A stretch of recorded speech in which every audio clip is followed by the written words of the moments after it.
Chapter 1. The Lost Tomb, Part 1. "We found it! We found it!" came the screams of joy from Hassan as he shouted from the top of his lungs, as all the workers let out roars of euphoria in tandem. The endless hours of hardship were over. They had finally made that discovery that many of them deep down felt was impossible to find in the first place. Hassan made his way down from the rocky terrain. It was 8 p.m. at night, as a cold breeze whisked over the mountains located 2 miles from the city of Tapanes. The foreman of the dig was in a race his final destination, the tent of Donald Harkins. Before he could get there, a chiseled military type of figure blocked his path. The individual was rugged to say the least, and towered over the smaller Egyptian man. His eyes hissed like a viper as he gave a cold stare at the midget standing in front of him, before muttering in a sarcastic British tone, "Whoa, whoa, where are you going, little man? Why are you in such a hurry?" he asked with a puzzled expression on his face. "Oh, sorry, Mr. Slater. I must get Professor Harkins straight away. Now, if you please let me pass," said Hassan as he choked on his words in the presence of Slater, who put the shivers down his spine. "You haven't answered my question, chum. Tell me, have you found something up in the mountains?" stated Slater, as his voice filled up with anger at the thought of being left in the dark over a major discovery. "Professor Harkins said I must come to him first with any discovery, if indeed we have made a discovery," gulped Hassan. "Listen, mate, I don't care what Professor Harkins told you. I'm asking you, have you found something or not?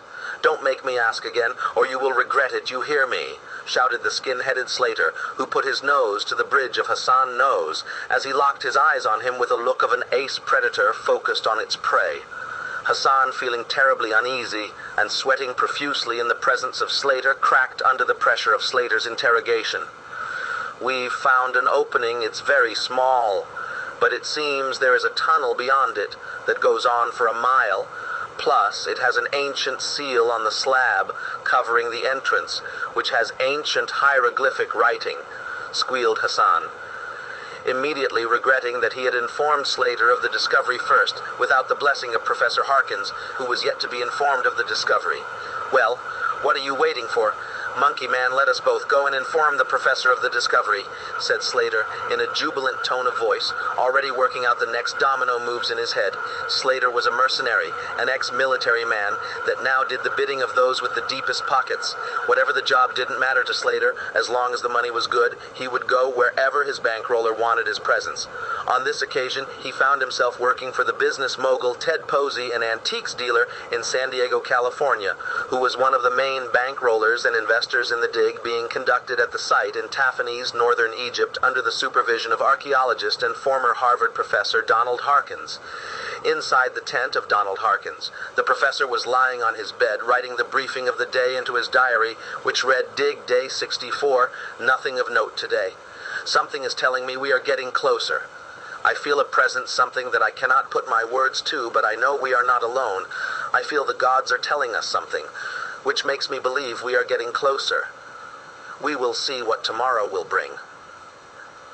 Before closing his diary and blowing out the flickering light of his bedside candle that had soldiered on its own for many hours of sheer perseverance, fighting off the cold breeze which threatened to quench its existence. As the aging professor took of his glasses, a withered face showed the signs of a man with many years of life racked up, which brought with it a level of wisdom fitting that of a Merlin or Einstein. Indeed, this in the mind of Donald Harkins would be his last expedition. While the mind was active and willing, his body was beginning to give out on him as old age began to take effect on the 73-year-old professor from Portsmouth in England. A deep love brewing inside him for all things Egypt began at an early age, growing up in London following the works of his hero Howard Carter. From that moment, he was hooked, and a life of exploration and discovery awaited him. However, his sleep would be interrupted tonight as Hassan burst into his tent gasping for breath as Slater casually strolled in behind him with a pleasant, cocky smile on his face. "Professor, get dressed. Come quick. We think we have found it," said Hassan as he nearly passed out with exhaustion. "What, my boy? What did you say?" replied a startled Professor Harkins. "He said he found it. You simple old twat, now get dressed and let us all go see," came the sly remark from Slater. "Slater, what are you doing here, and how did you hear of this?" said Professor Harkins, as he gave a look of contempt in the direction of the goon Slater. "I made it my business to know about it, Professor. Do you have a problem with that professor?" said Slater, as his mood became fierier in an instant. "No, Slater, no problem at all. Remember this, my dig, and who calls the shots around here?" replied Professor Harkins, in an uneasy reply. "Okay, Professor, and you remember who is paying for this dig, you hear? I answer to Mr. Posey, not you, Professor. Now get dressed and let's investigate, shall we?" said Slater, as he grinned from ear to ear as he exited the tent, waiting outside for the Professor and Hassan to make their appearance. "Hassan, why did you tell him? You know you have to come to me first, no matter the scenario, whether it is big or small. You work for me, not Mr. Slater," grunted a wicked Professor Harkins, as he scowled in the direction of Hassan, who waited for the Professor to stop speaking before muttering his reply. "I tried, Professor. I really did. But Mr. Slater, he appeared from nowhere, and he wouldn't let me pass. I feared for my safety if I didn't tell him. He had me cornered and wouldn't let me go," stated the remorseful 40-year-old Egyptian who was the chief foreman of the dig in Taphanes, which Professor Harkins believed to be the lost ancient city of Daphne. "All right, I forgive you this time, but don't let it happen again. I don't trust Slater as far as I could throw him, and that goes as well for those two buffoons that accompany him. If it happens again, Hassan, I will have to find a new foreman, you understand me," stated Professor Harkins in a calm, composed voice. "I understand, Professor," uttered Hassan as he hung his head in shame for his part in the ordeal. "All right, boy, help me find my walking stick and my torch, and let us see what all this commotion is about, shall we?" instructed Professor Harkins in a lighter tone of voice. The commotion hadn't gone unnoticed, as more and more prominent figures made their way to the entrance of Professor Harkins' tent. First to appear was German investor, and the other major financier of the dig, Hermann Mueller. On his right shoulders, a few meters behind him, stood Max Wiesler, a renowned expert in all forms of weaponry and explosion regards excavations. "Slater, I could have guessed. I see every form of rodent is out tonight," snickered Hermann Mueller, as Max Wiesler tried to keep a straight face at the remark, making fun of the British man. "Piss off, Hermann. I have every right to be here. I'm representing Mr. Posey after all, don't you forget that," stated the foul-mouthed Slater. "Don't you and your boss, Mr. Posey, forget that I have half-financed this dig, as well any discovery made. I have the rights too. Don't cross me, Slater, or you will regret it," replied the stern-faced Hermann Mueller, as Max Wiesler walked forward to stand side by side with his boss. "Whoa, and this lovely you guys are a couple now, are you? Don't you forget I have friends too. Del boy, Ikram, get your lazy arses over here," shouted Slater as the two mercenaries raced over to back up Slater, as an intense stare-down began to magnify between the two rivaling factions. The impending quarrel was interrupted by the arrival of Fred and Turner Manning, two acclaimed up-and-coming archaeologists from Phoenix, Arizona, who had successfully interviewed to be part of Professor Harkins' dig team, alongside Wilma Palmer, a 33-old Scientology professor from Bismarck, North Dakota. The other straggler happened to be a local Egyptian from Cairo, Reshi Hasnab, a 28-year-old female expert in ancient Egypt and all forms of Egyptology, and had been hired by the local Egyptian government to supervise the dig and report back all findings to Cairo. It was paramount to Donald Harkins that Reshi Hasnab be kept happy at all times, as she had the power to cancel the dig at a moment's notice. The tension between the rivaling investors was done nothing to win over her concerns about the integrity of the dig and the end goal of both investors. "All right, boys, let's leave the egos at home, okay? We are all here for the same thing, so let's all be one big family," stated Fred Manning, as he tried to calm down the hostility between both factions. "All right, Fred, no problems here. You just tell those Nazi scum to stay out of my business and everything will be fine," hissed Slater, as he called off his watchdogs Del Boy and Ikram, who stepped behind their leader, who got a beer bottle out of his bag before piercing the cork with a pocket knife and gulping down the alcoholic beverage in one gulp before winking at an infuriated Hermann Mueller. I will not be talked to like that. Apologize at once, you ape, or nobody is going any further, shouted Herman Muller in the direction of Slater. Turner Manning looked in the direction of Slater with a look of contempt in his face, almost with a glare of cold defiance, without muttering a word, ordered Slater to apologize for his slur towards Herman Muller and Max Wiesler. Oh, you want me to apologize, do you? Well, anything to keep the peace, Mr. Muller.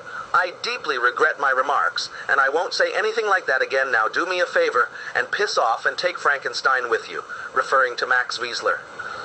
I suppose that is the best we are going to get off that inbred, Turner. Fred, you arrived in the nick of time. I can promise you things would have been a lot uglier if you hadn't arrived when you did. Mr. Ted Posey certainly knows how to pick his employees, that's for sure, stated Herman Muller as walked off to cool down and regain his composure. Okay, that was a bit too heated for my liking, remarked Wilma Palmer as she tried to gain the focus of the Manning brothers. Idiots, the lot of them. They will get us all killed. I feel it. This is a sacred place, and no doubt they have angered the gods, stated Reshi Hasnab. Before she could mutter another sentence, Professor Harkins emerged from his tent fully dressed, Hassan accompanying him. I can see everybody is here. Shall we proceed? As the professor began to walk forward as he leaned on his walking stick to maintain his balance in the rocky terrain as the assembled party began to make their way up to the site of the dig. I tell you, boys, I feel this could be the discovery of the lifetime. This could change your life forevermore, if my intuition is correct, stated a jubilant Professor Harkins as he looked back in the direction of Fred and Turner Manning as he continued to walk up the jagged terrain, nearly tripping on one or two occasions, only to help to his feet by Hassan and his 16-year-old son, Cannon. I hope you are right, Professor. Maybe we able to move out of the family home at last, joked Turner Manning. If my hunch is correct, boys, you can buy multiple homes. This could be the biggest discovery since Tutankhamun himself, said an excited Professor Harkins who was giddy with excitement. What about me, Professor? Joked Wilma Palmer. Wilma, my dear, the world is your oyster. Every leading university in the world will want your services if destiny awaits us tonight, stated Donald Harkins as they moved to within 800 meters of the dig site. A glance into the distance, they could see Hassan's dig team waiting patiently, all sitting down in a circle, waiting for his return, and the esteemed members of the archaeological team. The growing uncertainty clouded the air amongst all those in the vicinity of the dig. Were the legends true? Was this the resting place of immortal gods? Or was it a tomb that was a road to nowhere that had been falsely depicted as a resting place of the touched? For Donald Harkins, it had to be the prior. Due to financial pressures being strung upon him by his investors, a false dawn here and now could lead to the forever closure of the dig, a thought that weighed heavy on his consciousness. Ted Posey's arrival at the dig site next week, accompanied by his flamboyant girlfriend, also meant another larger-than-life ego would be arriving to stoke the flames of an igniting fire, to add another headache to the mounting problems facing Professor Harkins. The tug-of-war between investors Herman Muller and Ted Posey was not an ideal scenario for any archaeological team to deal with, but such was the sheer magnitude of the dig and the resources needed to carry out such an excavation. The support of one benefactor wasn't going to cover the cost on this occasion. The fact that Professor Harkins managed to pull it off and get two investors on board with considerable pockets to invest in him and the project was nothing short of a miracle. It was all coming to a crescendo now in an overcast night in northern Egypt, but something in the gut of Professor Harkins didn't sit right, but what it was for the moment had evaded him.